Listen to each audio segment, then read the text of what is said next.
Now call to order the THPRD Board of Directors work session for September 14th, 2022. Jessica, will you please take roll? Felicita Monteblanco.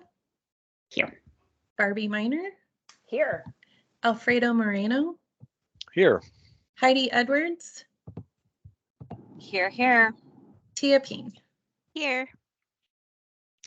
Thanks, everybody. Appreciate the time set aside for a work session. This is typically a learning opportunity, whether it has to do with programming or how we do our work. And I couldn't be more excited to invite Corey into our space and to learn more today about disability justice. And this is really, a primer, a 101. And if you have more questions at the end, then I think Corey did a really great job. So I will hand it over to Corey. Yes, hi everyone. It's great to meet you. And it's been great to learn more about your work in this process. So I'm excited to join you all. And I've heard that you all have been doing a lot of learning and work together. And so this is an audience that's open to learning, which is always my favorite to be a part of. So really excited for that. A little bit about myself, just so you know who I am and coming into the space. My name is Corey Leda. I use she and they pronouns. I am a disability justice activist, a fat activist, an abolitionist. I do a lot of community organizing work and community building and cultural work. And I also work at Portland State University as the assistant director of the Women's Resource Center there. And so I do a lot of work supporting young adults and supporting their education and learning within that space. And so I kind of have my multiple hats that I wear, and it's something that I really love, that I get to partner with different groups as an educator, as a thought partner, to share more about both my lived experience and also different kinds of justice frameworks and how they really can be integrated into the different kinds of work that we do that's moving forward the needle towards greater access, greater self-determination and liberation. So that's a little bit about me. So I will share my screen, and I believe I sent the link along, so you should have access to this at some point, if not already. Let me know if that's something you'd like me to drop in the chat, and I can also do that too. Typically, are you talking about slides? Yeah. So slides Jessica's always really good about making sure we have slides afterwards, but right. I guess she's going to show us. Yeah, let me actually just put it in our space together real quickly if I can figure that out. I'm used to using Zoom more than Teams, so you'll have to forgive me for that piece. Yeah, I think I'll wait on sharing that just because I'm not sure what's the best way to do that. But I'll make sure you get the link either way, because I really want this to be a resource that you can turn to, because an hour is never enough time. And I know I'm a learner who likes to sit with things and return to things. And I included a lot of resources there for you as well. So let me share my screen and we'll go from there. Let me get this all set up here. And I should have added, Corey, as you do that. I've been lucky enough to learn about this framework through work and be connected to Corey through work. And so I'm just really grateful that I get to bring this. I am a learner in this space as well. The project that Corey works on with my organization, I'm actually not terribly involved in. So I'm a learner today too. Yeah, that's one of my more recent consulting pieces I've done that I've been really excited to do, which is partner with Northwest Health Foundation to really manage the Advancing Disability Justice Grant Program. So that's been something that I've really enjoyed this year. All right, let me share this with you. And if you have any need for me to, shift anything we're looking at, let me know. So I introduced myself a little bit, and I wanted to start off by saying that, typically I would love to have time where we can talk more in a learning space, but since this is an hour, I'm going to go through the material and it'll be mostly listening. And at the, at any point you can, either go off mute and say something or flag my attention, and I'm happy to pause, but I'll just kind of be chugging along here. But that, totally welcome to questions. So I start with really grounding us in like what we even think about when we think about disability and disabled community. And I think for most of us who've been socialized and educated, specifically in the United States or in, Western influenced, learning spaces, we think about disability and disabled community with kind of the frameworks of like, there's something broken about someone or damaged or incomplete, whether that's like something we can actually see, like a missing limb, or, maybe something that's like about what a person can't or can do anymore. And it's really framed around like what, someone is capable or not capable of doing. And so with that, I think comes a lot of this like framing or narrative or assumptions around dependency or unattractiveness or uneducated. And I think a lot of times disabled community is really seen as like not as smart or not as, a peer within thought partnership. And along with that, I think we often focus on visible disabilities and don't really consider all the kinds of disabilities that go within the umbrella of disabled experience. And then, I think when we do see disability in maybe a more positive light, is often from this place of like inspiration, right? Like, wow, look at that, person who still managed to do X, Y, and Z despite their, disability, right? And, I think that we'll talk a little bit more about this, but I think a lot of that, does play into kind of this idea of our bodies as being situated in what we're able to contribute, really often as workers. And so, that might be like what someone's able to do based on the baseline of what someone's should be able to contribute in the world as like a good human with a body or a good citizen in our society. So what I would like to, and normally I'd be like, let's all talk about like how we learn these things or our own experience with that. I'm going to assume that we all have a relationship to being at least can relate to having had these thoughts before or see how they're present in our communities and our culture. And so what I kind of like to start off with is what I think is missing, some of the key things just from the start, which is that there's a lot of invisible disabilities. Myself, I have primarily invisible disabilities myself. And, it's been my own relationship to identifying as a disabled person, knowing that there's, really different kinds of lived experiences with disabilities. And so, just calling out that there are quite a few of us who live with invisible disabilities, that there's an actual disabled identity, that people have pride over being disabled or feel that it's part of their multiple identities, is that being disabled is included in that. So for instance, myself, identify as fat, I identify as disabled, I identify as queer, as, Latina and Indigenous. And so, those are all part of what make me who I am. And it's not part of like a negative thing that I'm trying to hide, right?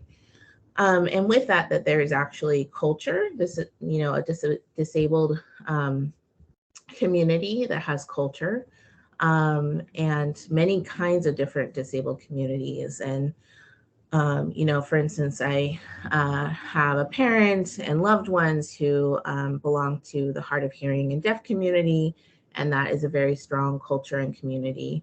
That I think people, once they think about it, can really see that like, oh yeah, that makes sense that there's a community there. And, like that, there's a lot of different kinds of disabled community that exists. I think what's also missing is like that space for complexity. Not everyone has a disability is proud of being disabled. Not everyone has a disability identifies as disabled. There's a lot of different pieces there, and with that comes the inability to create a homogeneous experience when we talk about disabled community. And I think alongside that is really moving beyond representation. And so I think with that kind of piece on the last slide around, when we think about inspiration, it's often like, oh, wow, it's so cool to see this disabled person, also being able to run a race or also being able to do this. And then it stops there. And I think for many of us who have multiply marginalized experiences or any kind of experience of being othered or oppressed, we know that, for us to truly have equity, we can't just stop at representation. It's not enough. It's actually about shifting power and shifting leadership so that there's more than just that piece. Access intimacy is another thing that is a large part of the conversation around disability that I think folks don't have the language for, and it's a term coined by Mia Mingus, who talks a lot about the kind of intimacy that's created when people are interdependent and need support from each other. And so access intimacy could be what happens between partners who might be able-bodied and disabled, and the kind of intimacy that lives between those folks in getting needs met. It can be disabled people supporting disabled people, but it's the kind of intimacy that is created and valued and should be uplifted when it comes to creating and increasing and maintaining access.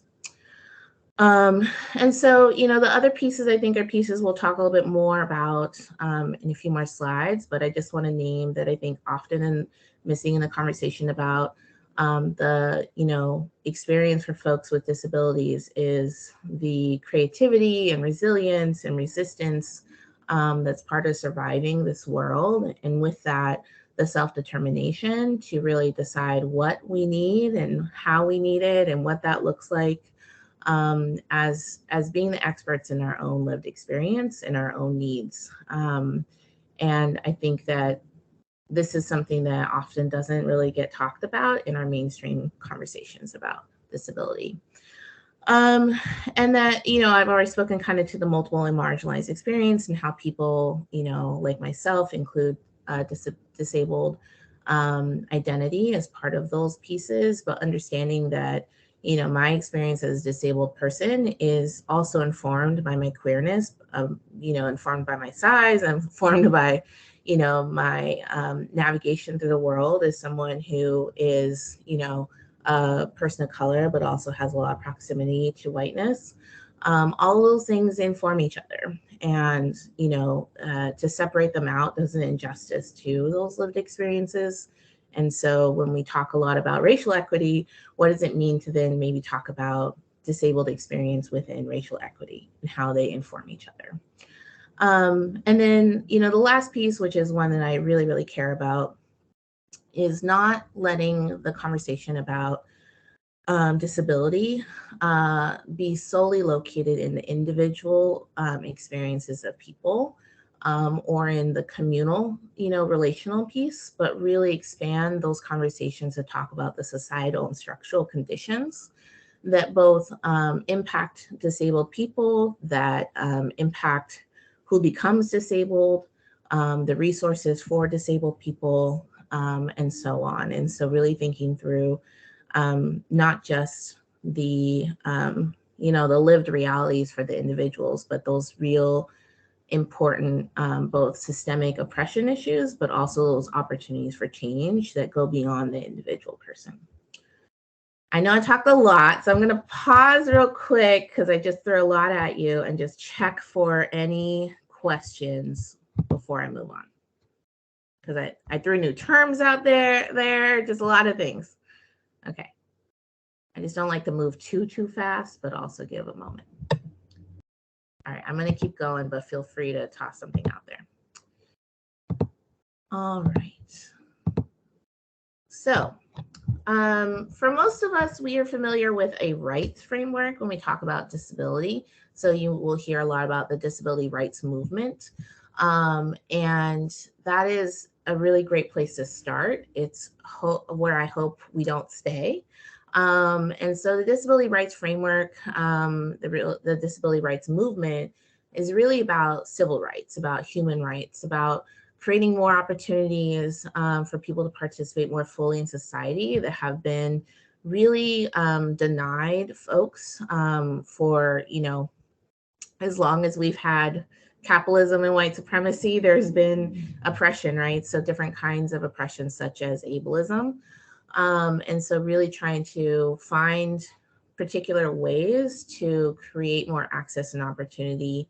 However, this primarily is located through legal protections and accessibility requirements. And that does not really capture or address all the different things that really impact disabled people, nor does it reflect the needs of beyond, it doesn't really talk about the pieces beyond legal protections that really inform what it means to really think about vibrant, self-determined communities. So that's where disability justice comes in. And so this is a justice framework. It's a way of understanding and acting aimed at resisting inequity and injustice while working towards freedom and liberation for all. It's not located only on legal protections and accessibility, but it builds on that history to take a more comprehensive approach. So to break that down a little bit more into the historical piece, this is a very, very brief history of disability justice. So disability activism was something that has been happening for quite some time. And we've seen this in very specific concrete movement work over time. It's also been in small, communal ways that we've seen access created for people. We can see that throughout history. But we really see this coming into more fruition in the 1990s with the Americans with Disability Act. And so this was seen as a huge civil rights win for disability rights. It is. And it really was the main piece where legal requirements were created around access and accommodation. So that's where we see, accommodations being required in higher education and in K through 12 schools. That's where we see things like requiring elevators, not being able to fire someone or not hire someone based on disabilities, and so on. And so this was a huge, huge win because up until that point, there really had been very few federal level legal protections for folks with disabilities. So during the same era in the 1990s and early 2000s, many disabled activists were calling for more conversations regarding disability that went beyond the legal recognition piece.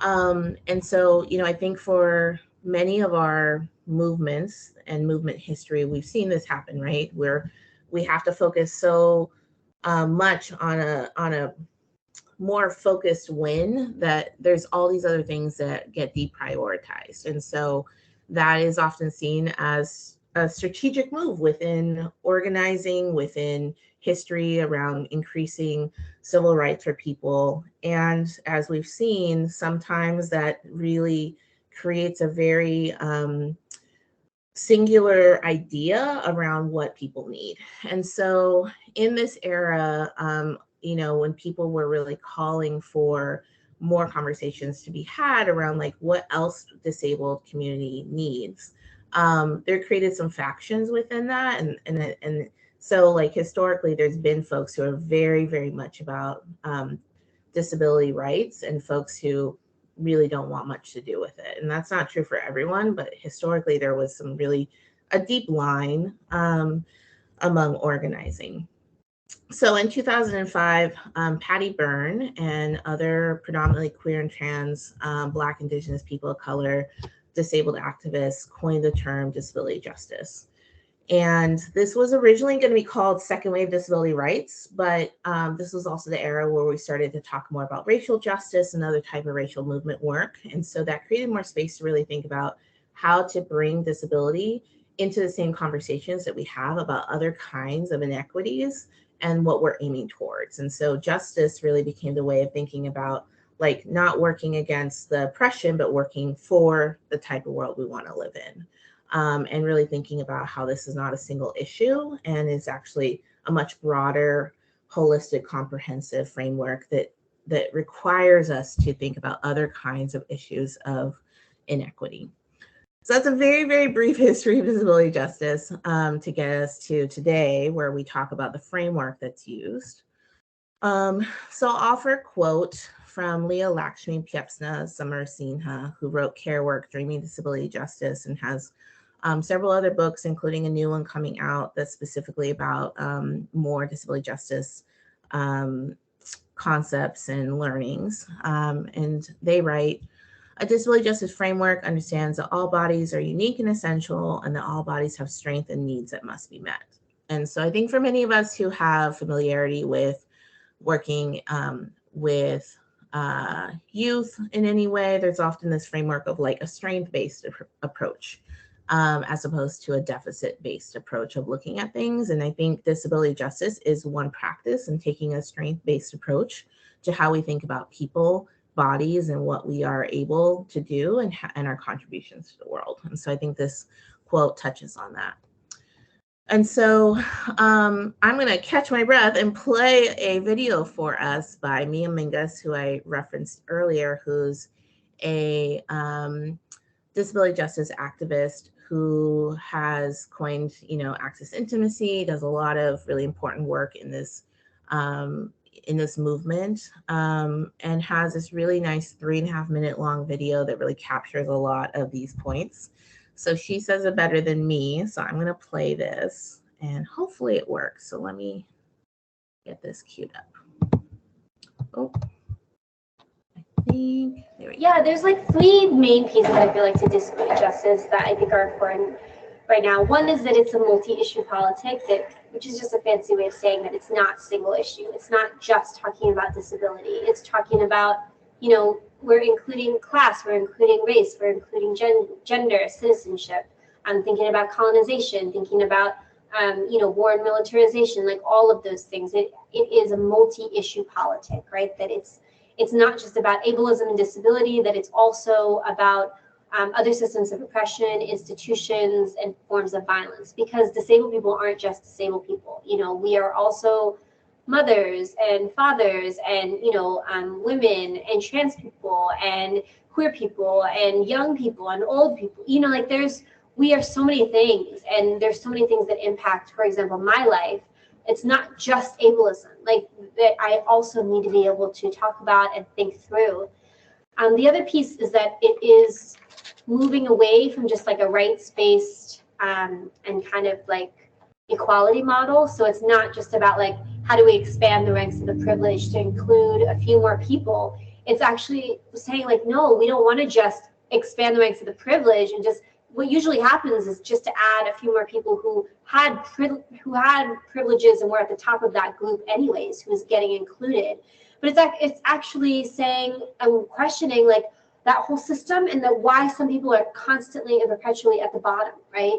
And who never get included into that expanded ranks. It's talking about redistribution. It's also saying, we don't necessarily believe that what am I trying to say? That approach is necessarily going to work anyways. There's nothing that has shown us that simply expanding the ranks of the privileged to add a few more people has actually led us to a more just world. And then the last piece of it is that it's really talking about what justice and liberation would look like, not just equality, which is very different than justice, but what justice and liberation would look like for disabled people and our communities. So again, not just disability and not just, I think for me, what liberation would look like for me is not just liberation for my disabled communities that I'm a part of, but also for the queer and trans people of color communities that I'm a part of, also the Korean communities that I'm a part of, also the radical women of color communities that I'm a part of. So it's also talking about connecting disabled people to our communities, which I think is so important, especially in a society and kind of like moment in history and a history and a legacy of people who have been doing, where it's been so individualized, right? Like our notions of justice are so individualized in terms of like, oh, you sue somebody and you get a settlement and that's justice. Or, oh, you send that person who hurt you to jail and that's justice. No, we're talking about a much more collective form of what justice would look like, and hopefully deeper form. All right. I love that video because I think she says so much in, 3 minutes and 26 seconds. But there's a lot to unpack there. And so I'm going to show you what many activists together have created as the framework, the 10 principles of disability justice. And so, in thinking through kind of what we've talked about so far, a lot of these core concepts, it's more than disability rights, it's more than physical access. It's really centered on collective liberation and collective access and collective care.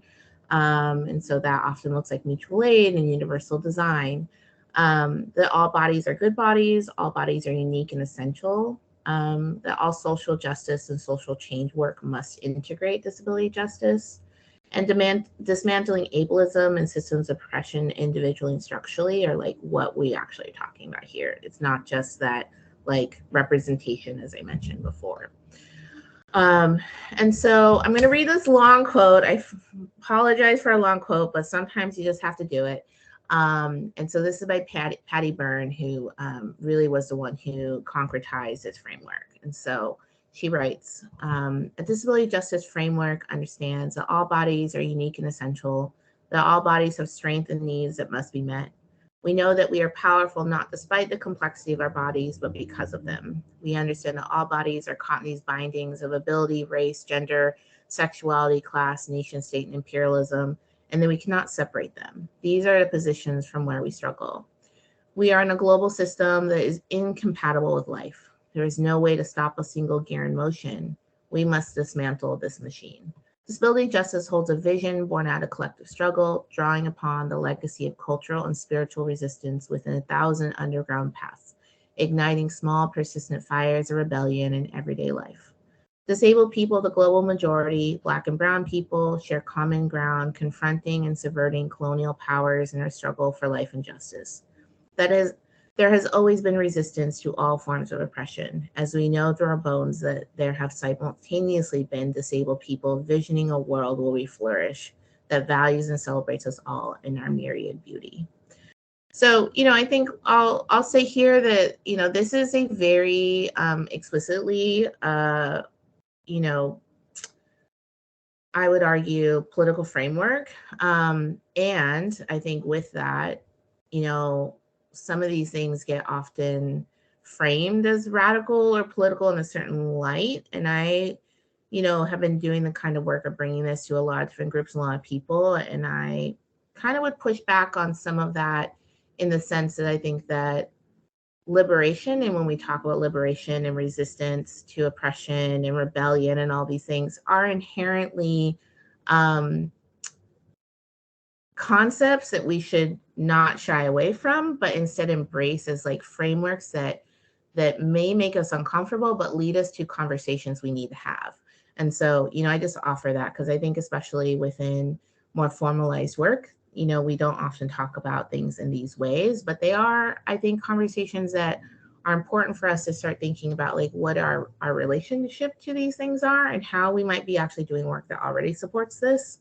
Because I actually think that every choice we make is political. And so, we can talk about that more too, but I just want to name that because I know that reading something like this, there is like a certain, lens to it, right? I just want to acknowledge that and also, invite people to maybe just stay there a little bit instead of, what might come up. So these are the 10 principles of disability justice. So these are all housed on a website called Sins Invalid. That's where Patty Byrne works and what she founded. And these are spelled, there's a much longer version of these that you can access, and I'll show you some of that in a moment. But I want to just go through each one.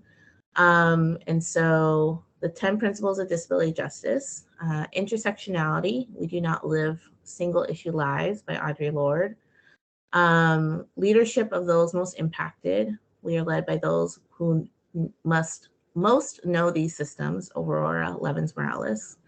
Anti-capitalist politic, commitment to cross-movement organizing, recognizing wholeness, sustainability, commitment to cross-disability solidarity, interdependence, collective access, and collective liberation.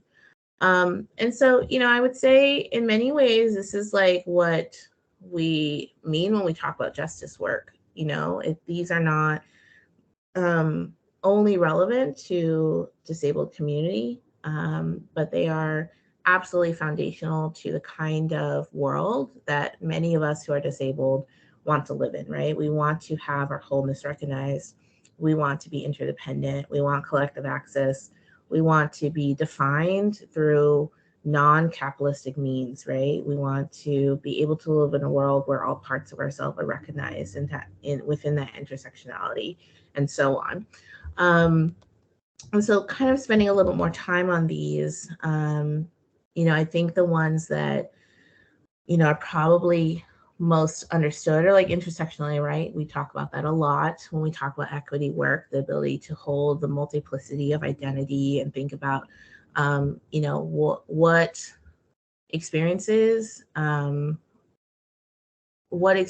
mean for people who have multiple experiences of marginalization and how those get compounded. Leadership of those most impacted. I think, again, within equity work, we talk about like, how do we actually talk about lived experience, right?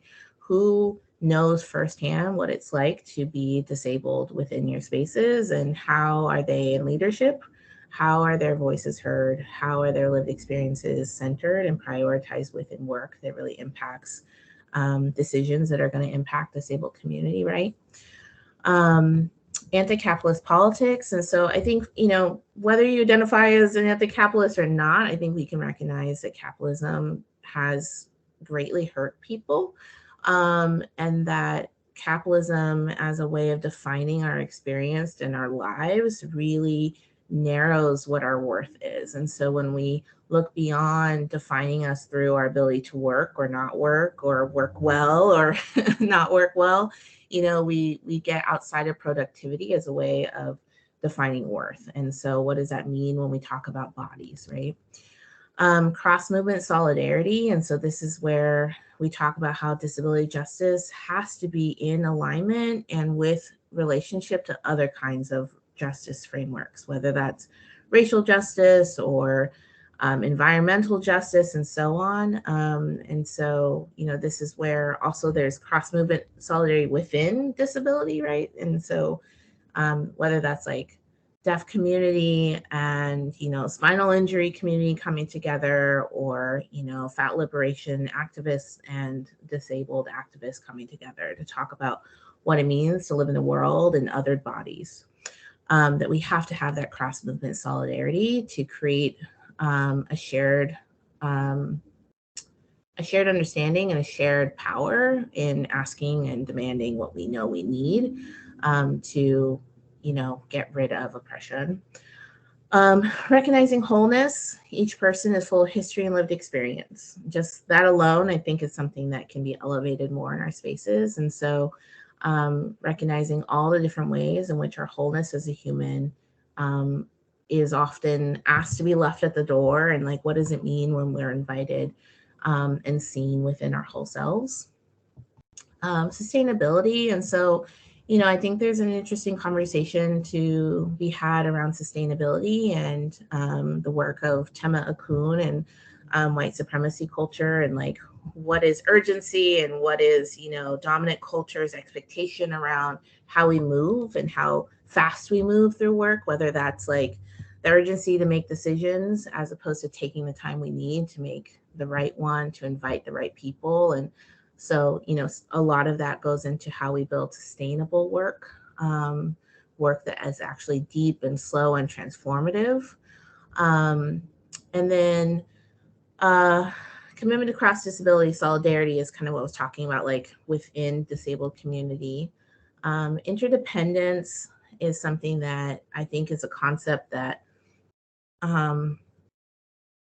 means a lot. And so sometimes I struggle with like how to be succinct about this, but I think that what I'll say with this one is that, especially for those of us who are part of creating opportunities for people or programming or resources or services, what does it mean to like change the narrative around like people in need and people who have the thing that people need, and instead see this as something where we need each other, and that we are reliant on each other for each other's survival and our ability to thrive in the world, as opposed to like situating it as something where there's like independence or that kind of like hyper enmeshment and codependency, and really striving for this piece where we are building together and see that shared experience of building together as necessary for being able to move through the world in a more collective way.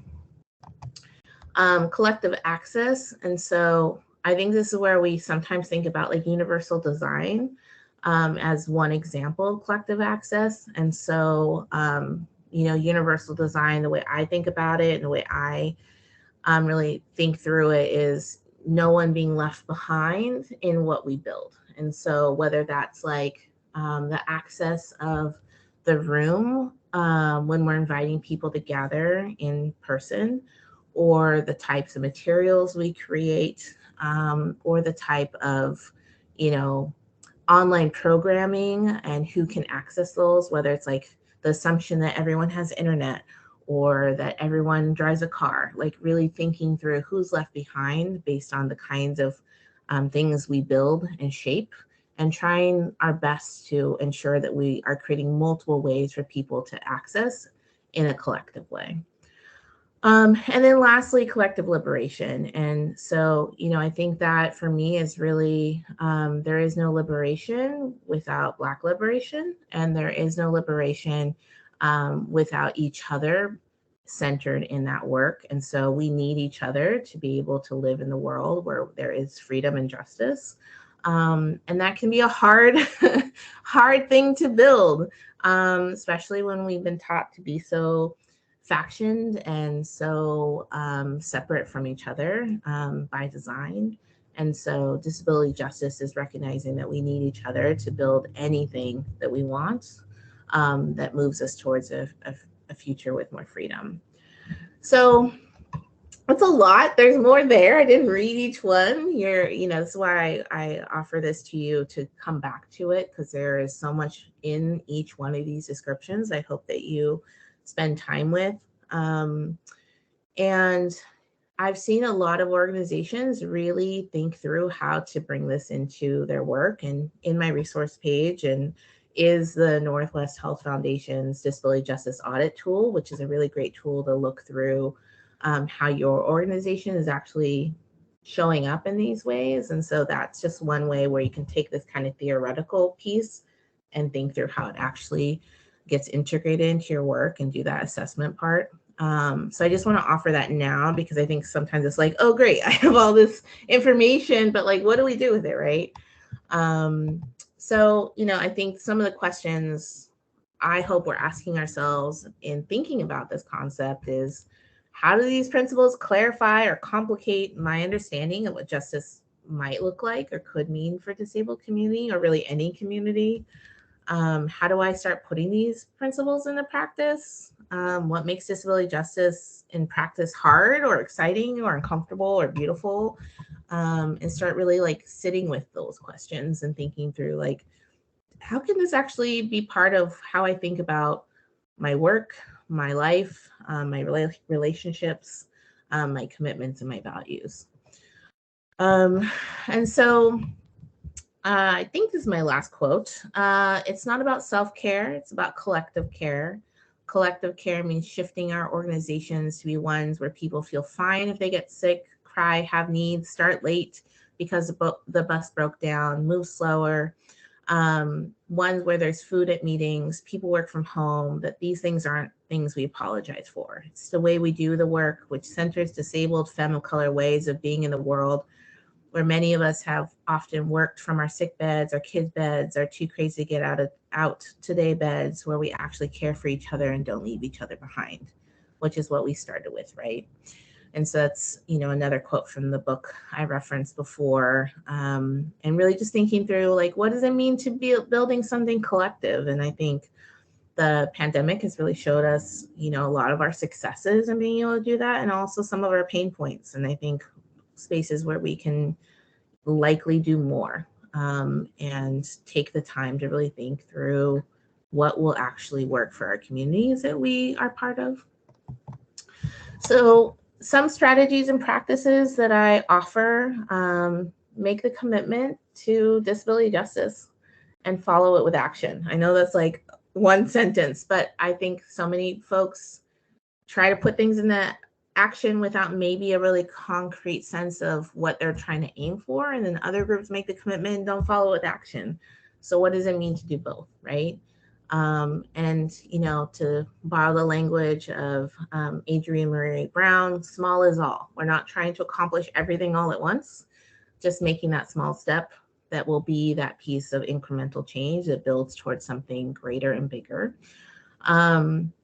As I mentioned, capitalism hurts people, and so does ableism. Understanding this, saying this, demonstrating this, and also how we will work against this in our work, is one piece that can really, I think, show to our communities, especially our communities that are under-resourced, that we get this piece and how it deeply impacts what our experiences are within our bodies. Be open to feedback and create meaningful and accessible channels to receive feedback. So I think about that, the difference between like comment cards that no one reads versus actually, you know, inviting people to be in the room, whatever kind of room, but being in the room and sharing that feedback and wanting that feedback, integrating that feedback. Providing access information, whether that's like, hey, there will or won't be ASL, or, you know, this really great event is happening in a building that only has stairs. Whatever that might mean to help people understand what is realistic about that space and that opportunity. Share roles and increase support. So how can we support each other in the work that we're trying to do to support increasing both access and opportunity for people, and sharing those responsibilities so they don't center on one person, so that it's a collective practice.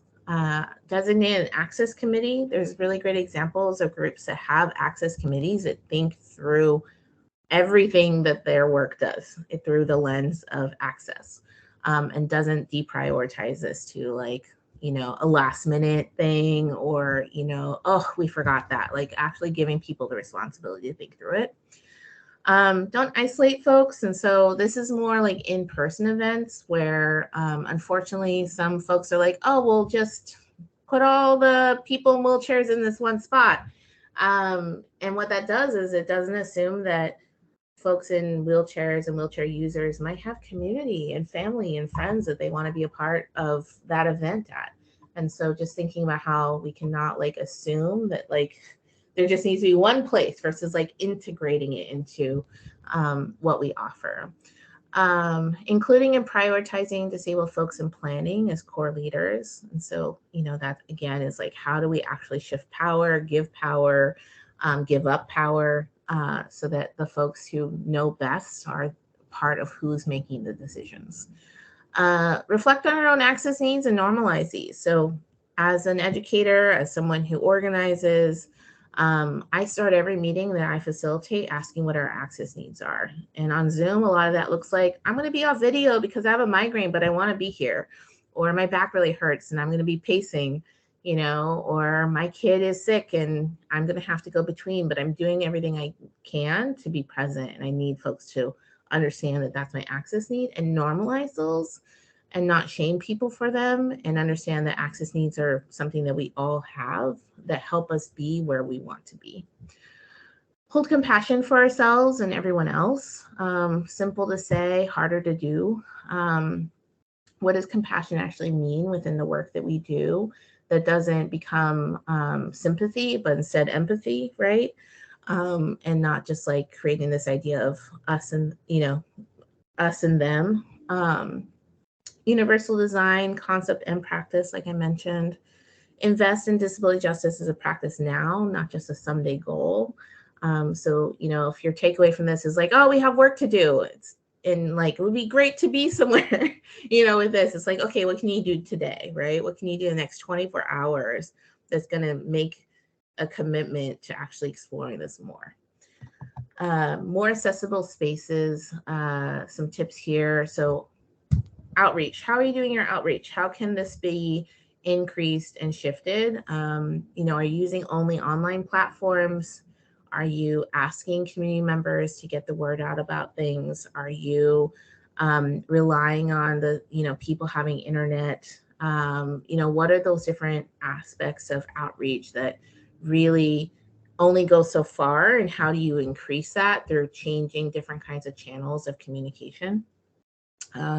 Same with written materials. Are they, do you have access to putting written materials in Braille? Do you have access to ASL, translators or interpreters that, could be available to support any of the materials that you only have written right now? Image description and audio descriptions. So image descriptions are often used in like social media to describe what is happening. So someone using a screen reader can have those descriptions read. Audio descriptions are for folks who are going to attend something that can't see, like this slide deck. So like in the description of most of my slides, I have a image description, but I could also have an audio clip so someone could listen to that. ASL and CART, microphones.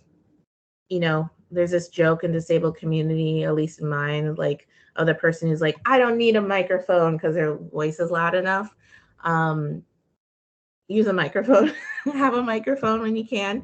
Understandably, many of these things takes resources, but there are microphones out there. I will personally help any group you're part of find a microphone if that's what it takes. Bathrooms, both accessible, gender inclusive, family friendly. Like, I think sometimes we make assumptions that those bathrooms work for everyone, but we've all been in bathroom stalls that like don't open very big, like, and the disabled bathroom is broken, right? So like actually being thorough. Wheelchair and other mobility related access. So, there's wheelchairs, but there's also canes, there's walkers, there's mobility scooters, there's scooters that need to be charged. There's all different things like that sometimes we make an assumption that there's like one right way to have a mobility access tool or how they might operate in the space. I've been in spaces where things are wheelchair accessible except for like, the table where you get to meet the person at the end of the event. Name, pronouns, and access check-ins, like I mentioned. Scent and chemical exposure. I work at PSU and we're a scent-free campus, which I think is pretty progressive. And I encourage folks to think about what it means to incorporate that. I myself am I have health conditions that are triggered by being around any chemical scent and any high scented products, including natural essential oil-based scents. And so what does it mean to consider that and ask people to go as low scent as possible and provide resources for people to be able to make other scent choices, scent-free choices. Food, always offering food. Can't stress this enough. I know it's hard in COVID times, but how do we talk about the relationship between food and our access needs? Directions, transportation, and parking. We so often rely on Google Maps, but what would it mean to include like actual written description of like how to navigate through a building to get somewhere? Sometimes we put up signs, sometimes we don't. We just expect people to figure it out. Lighting can be really hard for different kinds of folks' access needs. So actually thinking through like, can you make other lighting choices? Same with quiet spaces. Are there rooms you can have available for someone who needs to take a breather from what's going on and have another quiet area? Video conferencing and live streaming, we're all familiar with that now. Schedule and time management. So, for folks who like take the bus, for instance, it's so important to know when things start. So that's can be like, hey, it's from 2 to 5, but the actual program starts at 2:45 and will end at 4:15. Things like that help people make real decisions that allow everyone to know up front how to plan and works against that urgency and that sense of like, everyone has the same access.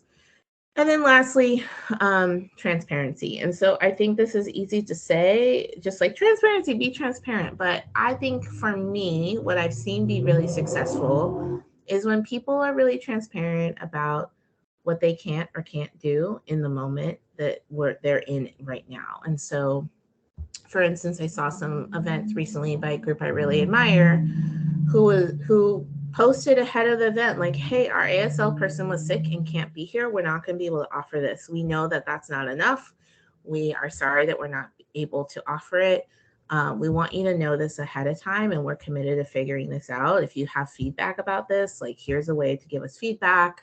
We are open to suggestions for more people to have on deck for next time. Like, we're committed, like, very honest, right? And not necessarily being defensive, like, hey, we're not able to do that, and we're sorry, is really different than like just not even acknowledging that it happened, or just assuming that no one's really going to need that to begin with. And so I think that's one example. I think another example is like, hey, we can't control the lighting in this space, so we just need you to know that ahead of time, right? Because sometimes we are limited with the resources and the spaces we have. And so being transparent in those ways allows people to have their ability to self-determine what will work for them, and to then make asks, around like, hey, if me and my friends all bring 10 lamps, can we switch to that instead, right? And like actually being creative, and being open to that kind of creativity when it's possible within the limits of what we can do. So to wrap up, I have some questions for you all to consider. So what are ways we can put this into practice? What's the inner work, the reflection and actions that shift, grow, and change must we do to strengthen our commitment to disability justice? How can we integrate disability justice into our daily lives and model this for others? What can we do to end ableism, both internal, relational, structural, et cetera, within our organization and our work? And so, I'm curious what you all would say to these, right? And so this is for you all to take, from here.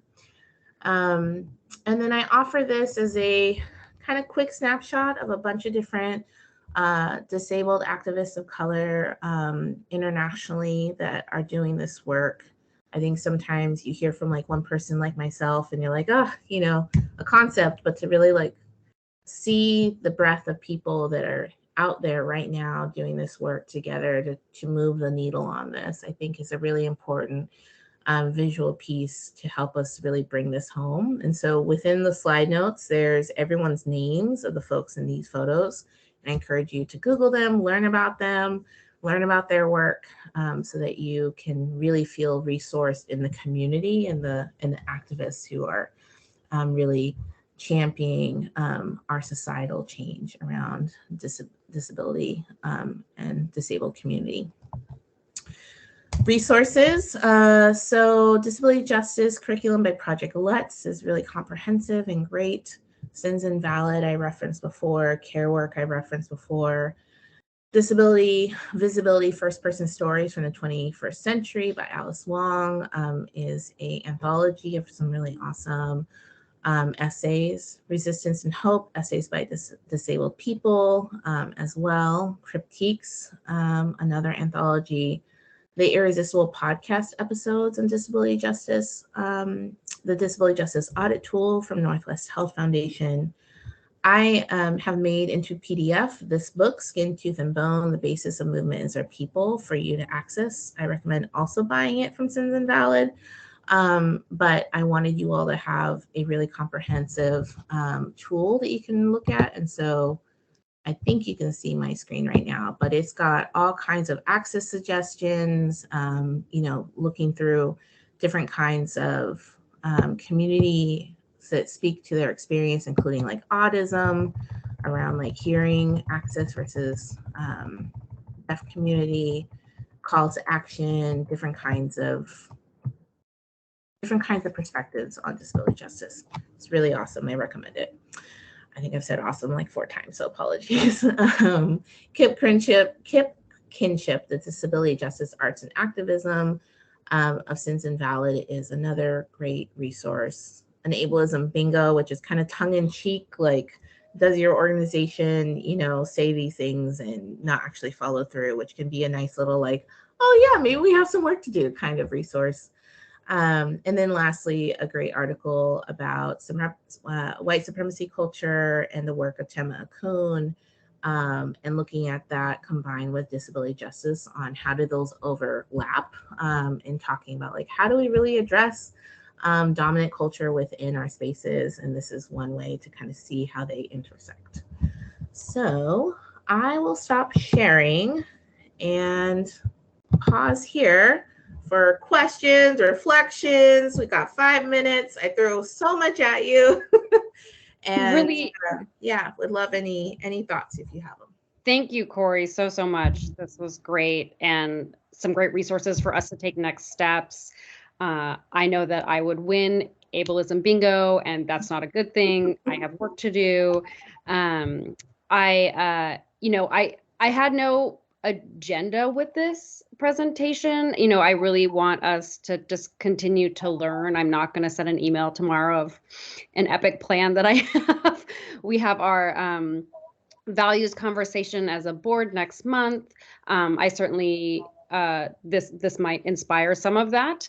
This is a board that has been really committed to learning. We got a lot of type A's, which is wonderful. How we push ourselves, how we hold ourselves accountable, and the entire team, and it's right back on us, I think, in a really wonderful way.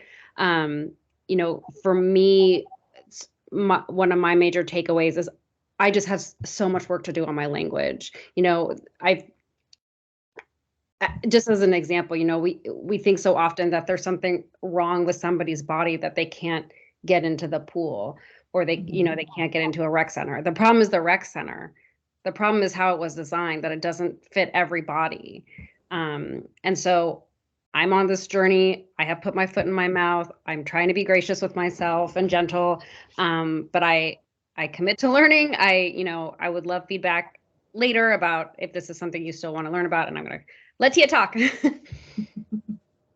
Corey. That was just an amazing. It was very eye-opening and very amazing, and things that we need. Oh, fine. Oh no, you guys not hear me? Very low. This one. There we go. Thank you, Corey, for your presentation. It was perfect. It's, I think, what we needed, and it's things that we hear little pieces here and there, but bringing it all into focus at one time is also very powerful to see together.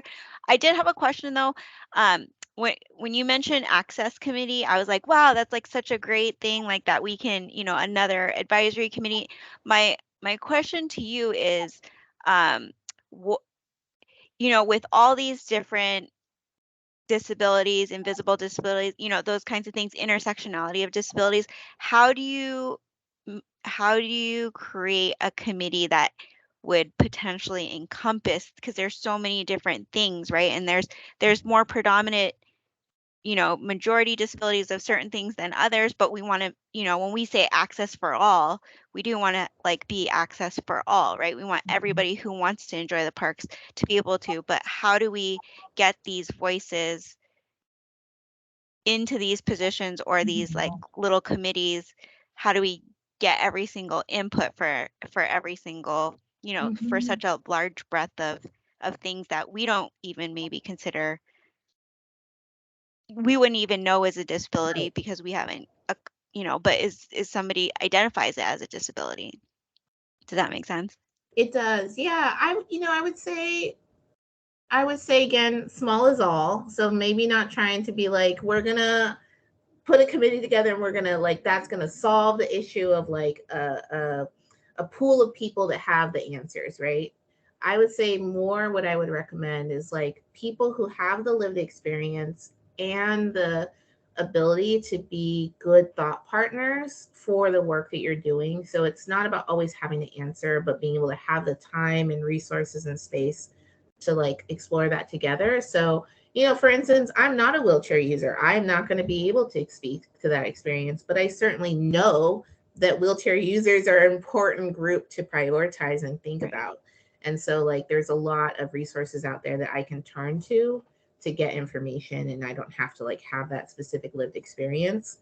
But I would certainly hope that there is someone who is a wheelchair user in that group too, right? So it's like, Mhm. you know, you may not be able to achieve that all at once, but even I think having 2 or 3 people whose sole purpose is to like explore the resources, the ideas, the knowledge, the information out there, and take whatever case study or situation or opportunity or access point and really think through all the angles is going to be potentially more than what you are doing right now, you know? And I think that's the point, is like, how do you give it the actual intentionality that maybe hasn't happened to this point? And I'm not speaking specifically to you. I'm like, most people don't have that, right? And so like, what would shift if there was that intentionality of having those people thinking through things? Thank you. Thanks for the thoughtful question, Tia. Yeah. I know we're out of time. Unfortunately, we have a very packed agenda today and have to hop into executive session. But I guess, one, thank you, obviously, if not obvious. And, you know, for all my peers, you know, please let Doug or I know if this is something you want to learn more about, if this is something for another future work session. But you know, we're on a journey, and we appreciate Corey giving her time tonight to help us on that journey. Yeah, thank you so much. And I will add my contact information to the slide deck too. So if you want to send something my way, feel free. I really want to be a resource. So happy to connect further after this as well. So We thank appreciate that very much. Have a lovely evening. you. Yeah, you Thank as you, well. Corey. Thank you. Thank you. Bye.